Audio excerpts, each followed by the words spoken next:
Good evening, everyone. Welcome to the Poynter Celebration of Journalism Gala. I'm Neil Brown, president of the Poynter Institute, and we have a great evening planned with a great conversation about journalism, media, and honoring the great Lesley Stahl. So to kick off tonight, I want to welcome our VIPs, thank our sponsors. We're going to have a little pre-conversation for the VIPs to talk about journalism. And for that, I'm going to kick it over to two of Poynter's top journalists, Angie Holan and Tom Jones. Angie, editor of PolitiFact, over to you. Thanks, Neil. It's great to be here with Lesley Stahl, a legendary journalist. And I don't think that's too strong a word, legendary, considering all the stories she's covered and all the people she's interviewed over the years. We'll save the biography and the highlights of her career for our general session. But right now, it's just us. And again, if you have questions, please do put them in the Q&A. One of the things that has impressed me about Lesley's career over the years is the way she's gone toe-to-toe with leaders from all over the world. So people like Ronald Reagan, Margaret Thatcher, Nancy Pelosi, French President Nicolas Sarkozy, and Donald Trump. And those last two men got so flustered by her questions, they got up and walked out. I would have loved to have been in the room for that. Lesley, my first question for you is just take us behind the scenes of all this excitement. How do you prepare to interview a world leader? What does it look like to do your homework at that high level of journalism? Well, to be perfectly frank, it takes the same amount of work as any of my interviews. They're not particularly the sessions, the question sessions with the producers are not necessarily more intense. I'm about to go off to do a story about China, and I've been studying just as hard as I did for Donald Trump was a little unusual, but that because we were planning to call him to call out if he wasn't saying something that wasn't true, because we had this problem of either doing that in the midst of the interview or constantly saying, that wasn't true, breaking the interview apart. So I had to get ready for that. So we looked at a lot of his past statements. So the preparation for that interview was a little different, but usually we study really hard.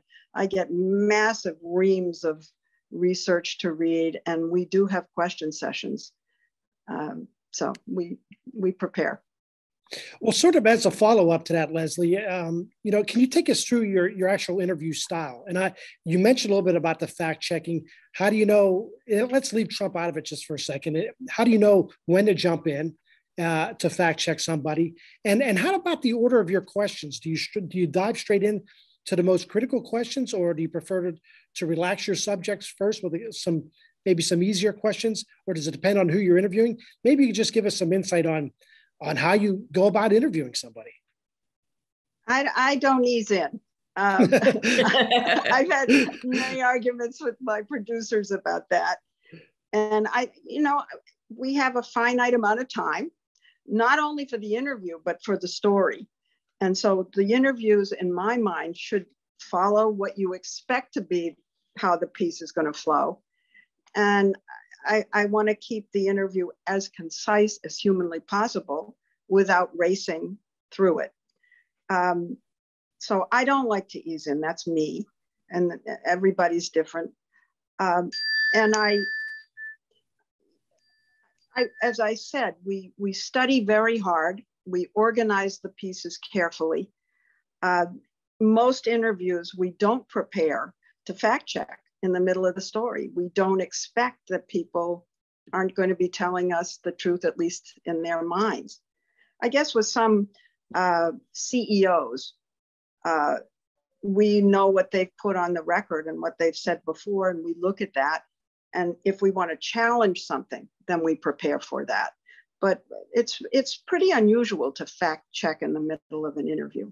Can you tell as the interview is going on if somebody's saying something like, oh my, this is the crux of the story right here? I mean, do you get that sort of sense of like, oh, this is yeah. Oh, yes. Oh, yes. And I can feel the energy in the room behind me. The producers getting very excited that we got to the nub and the person is being candid, or I asked a question they couldn't answer, or whatever. And you know, when they walk out, and the two you named, Angie, are not the only ones who've walked out. And I think to myself at that moment, you know, we didn't have a very good story until this moment when they walked out. And then I say to myself, well, I know I have a good story now. And they shouldn't have walked out, because it only hurts them.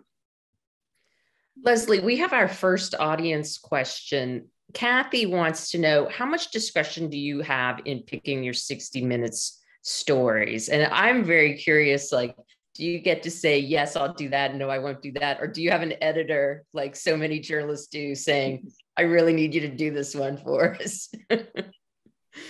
The great joy, well, there are many joys of 60 Minutes, but one of the great joys is that we do pick our own stories. There's a big obligation that comes with that, because we have to find the stories, but we pick our own stories. Our boss can say, no, we're not going to do that story, or we've already done that story, or Bill Whitaker has already asked to do that story. It isn't that we say we want to and it just goes on the air, and budgets matter as well.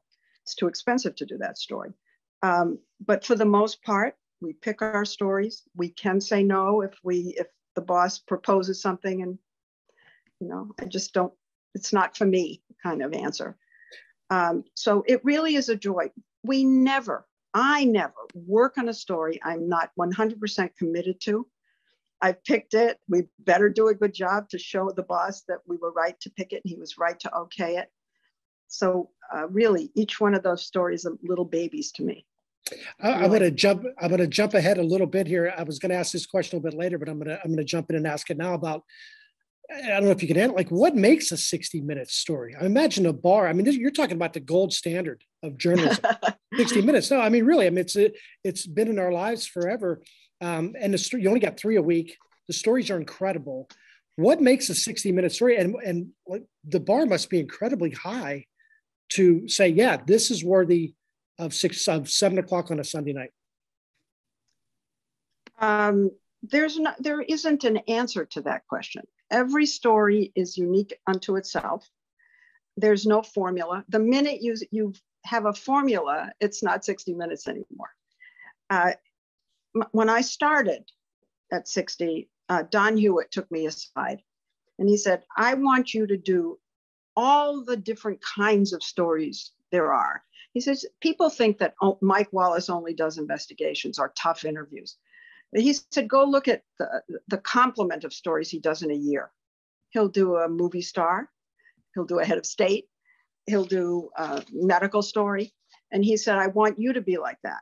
I want this to be a repertory company. And I want each one of you to be Hamlet one week and Ophelia the next week and maybe the Fool another week. And I just want the show to have that sort of roundness to it, but I want each of you to go out and do all kinds of stories. And there's no way to know ahead of time how you're going to put it together. You hope you do, you plan the interview for it, but then sometimes it just doesn't fall out right. There's no formula to answer your question.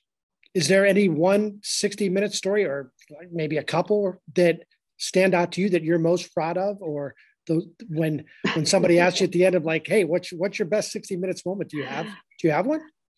No, but I've been asked that, as you can imagine, a lot. It's really hard. I do roughly 20 a year, and this is my 30th year.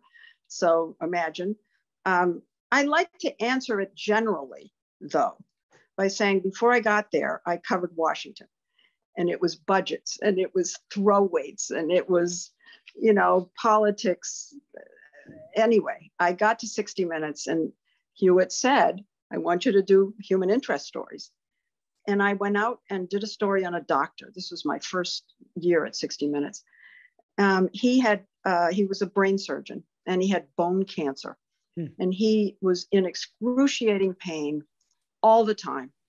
so much that he would wear a whalebone corset because the scrubs rubbing up against his rib cage was so excruciating. So he was in constant pain except when he operated. And then there was no pain at all because he was so concentrating and the pain just disappeared.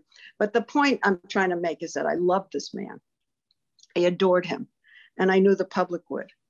And it was just uplifting for me to come in there and do a human interest story, a love story, you know?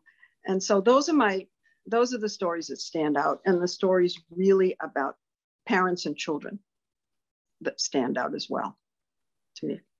Leslie, I have to jump in. You mentioned your beat reporting all over Washington, and your career started in the 1960s. And I do consider you one of the pioneers for women journalists. How have things changed since then? What insights have you gleaned over the decades? And do you think women have the same opportunities in journalism as men do now? Or are there still barriers to be overcome? I really think women have arrived in journalism. I don't want to say that that's true across the board in all professions, but at last I do think women are achieving at all levels. Susan Zirinsky isn't president of CBS News right now, but Susan Zirinsky was president of CBS News. The glass ceiling cracked. And if you turn on television, you see women everywhere. They're anchoring, they're doing the toughest beats, they're covering more. Journalism has always been more inviting to women than most professions. And maybe that's why we've suddenly been able to rise so far. One of the big differences, though, has not been positive, and I want to mention this. I was hired because of affirmative action. Affirmative action was very popular. CBS hired me in 1972. Affirmative action had just come to CBS, and they wanted to hire women and minorities.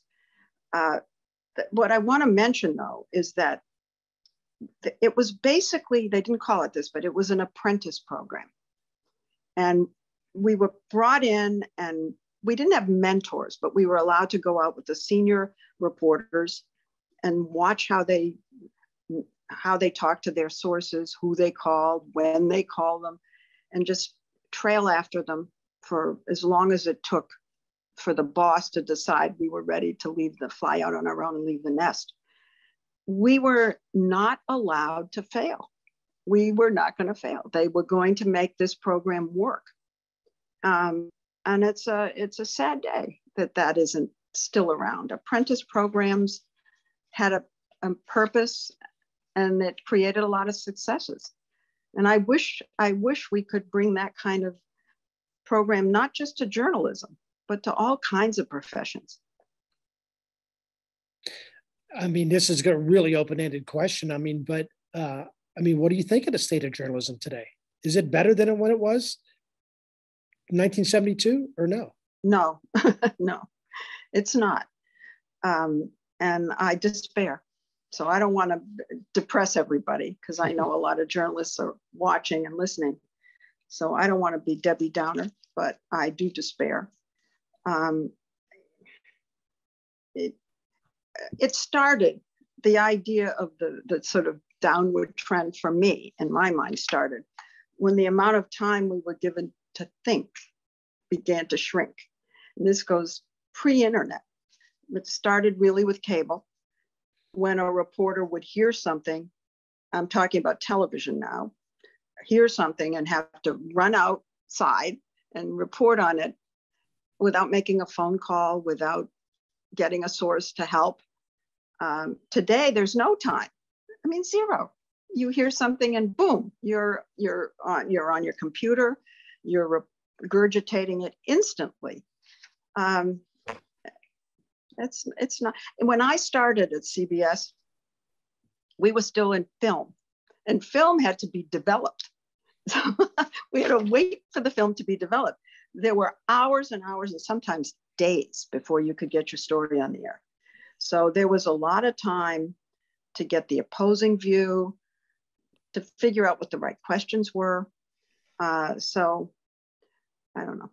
Is that what's appealing to you about 60 Minutes, that you do have time to think, that you do have time to Absolutely do the reporting? Absolutely. And I do think it's why our show is considered the place everybody wants to end up. I'm so lucky. I am so lucky. And that business of really reporting, doing the job of reporting, which isn't just to spill it out when you see something. Reporting means you dig in. So, yeah. Can we go back? Will we ever be able to go back because of Twitter, because of social media, because of 24-hour cable news? Is there any way to fix this? Yeah, if you go on the web, you will find fabulous journalism out there, fabulous.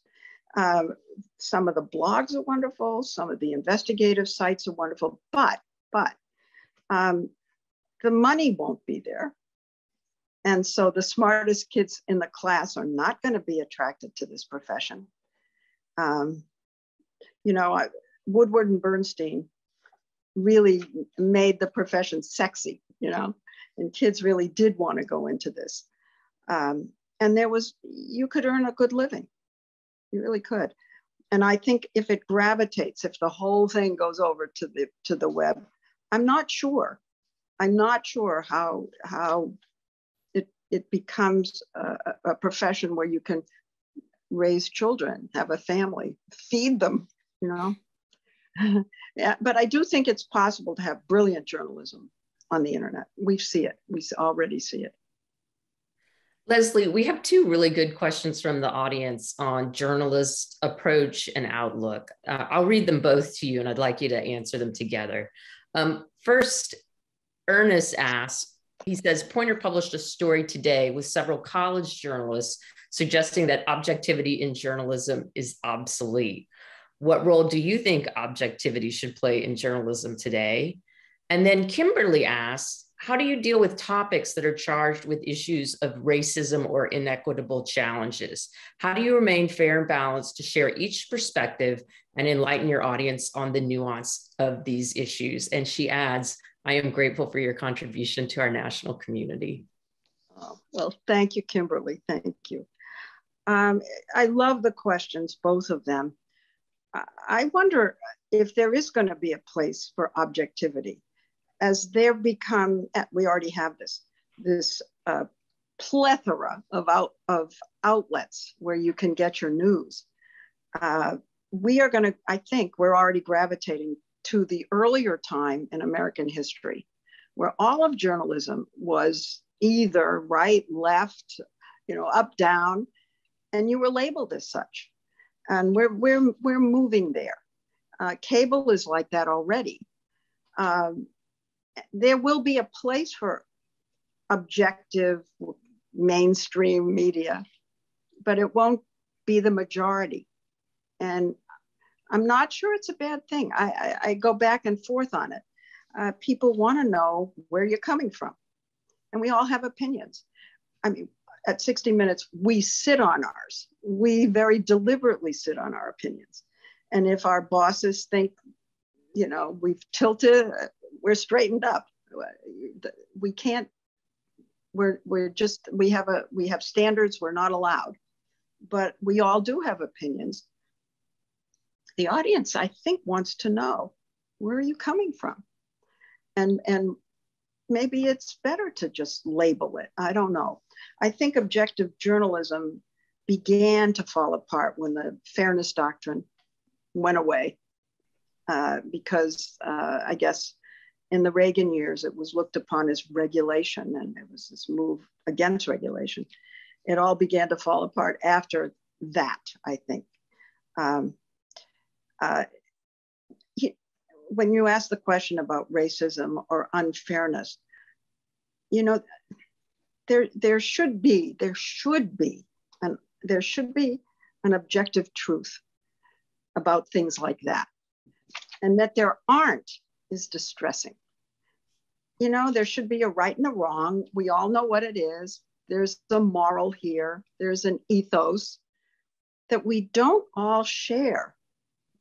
The big right and wrong on the big issues right now in our history is the most distressing part of being alive right now, being an American right now. It's hard. It's hard to answer your question, Kimberly. There was another one of our questions coming in from one of our VIPs. Walt sort of alludes to this. And they asked, am I wrong in my observation that politicians on one side of the aisle have become overtly hostile towards journalists? I would argue that there's some on both sides of the aisle that are a little hostile towards journalists. How should journalists handle that? And what is it like to hear we're the enemy of the people? Listen, Tom is right. We get it from all sides, particularly presidents. Now, I covered the White House through 3 presidents, and I can promise you, they all hate us. They all hate us. They get in the White House and they just hate us. Some pretend they don't. Some don't pretend. It doesn't matter if they're Republicans or Democrats. There's great hostility to the messenger, and it's always been that way. We tend to get tougher on people who are in power. Maybe it's just built in to the Fourth Estate and the way it was created to hold people in power accountable. So who's ever in power hates us more. But believe me, they all do. And anybody listening who's in this profession knows from their mail, from their emails, that we get it from all sides. Just pathetic, but true. Questions we have from Rob and from Barry that both ask about responses to 60 Minutes stories. I mean, 60 Minutes stories got a lot of attention. I mean, it's something that I talk with my friends on Monday. Did you see this? Did you see that? I bet you get a level of complaints that the viewership isn't aware of. How do you deal with pushback after the story has run? And do you get a lot of it? Well, it obviously depends on the intensity and the amount. You really have to tell yourself that there are going to be pot shots at you. You just have to toughen up, man up, whatever the word is. Not so much that you don't listen to legitimate criticism, because that's as bad as falling apart when you're attacked. So you have to find the right balance there. But I think because I covered Washington for so many years and covered the White House, you develop a very thick skin. The White House, the press secretary, and I was not alone, believe me, but I was yelled at by press secretaries from every direction. I mean, screamed at, the way my father never yelled at me, the man's voice in my ear screaming at me. I remember Bob Pierpoint was a great, fabulous CBS White House correspondent for years. And I went to him one night when Jody Powell, who was Jimmy Carter's press secretary, had just gotten off the phone with me, and I was in tears. And I looked at Bob, I looked up and he was there. I said, oh my God. He said, oh, I've had it and I cry too. So the men get it just as much as the women. But yeah, you have to be tough. It's that kind of a profession. And as I say, not too tough. I mean, you have to keep your ears open. There are legitimate complaints. There just are. And you have to accept that. And when you can, particularly if it's a real mistake, correct it, admit it. Lesley, as we draw near the close of this part of the conversation, Bridget wants to know, what advice do you have for those in the trenches in local news? How do they connect with their audiences? Oh boy, poor local news. I started in local news myself. Yeah, local news is in a difficult place right now. And what's heartening there is that it is gravitating to the internet, and there's quite a bit of local news there. And that is hard. Everything's going to end up on the internet. So maybe the local reporters get a leg up by starting earlier. It's it's difficult to be a local reporter today. I'm thinking television because that's my profession. Newspapers too, obviously. Every great city had multiple newspapers. They don't anymore. I don't know what the answer is. The answer is always, for me, the answer is always read everything and go out and work really hard, develop your sources, do your story, just do it, and hope you get another good story the next day and wake up and do it again, because it's the most wonderful profession. It really, really, really is. And I hope for every young person out there that you do find a way to make this work in the future. It's up to you. It's not up to me.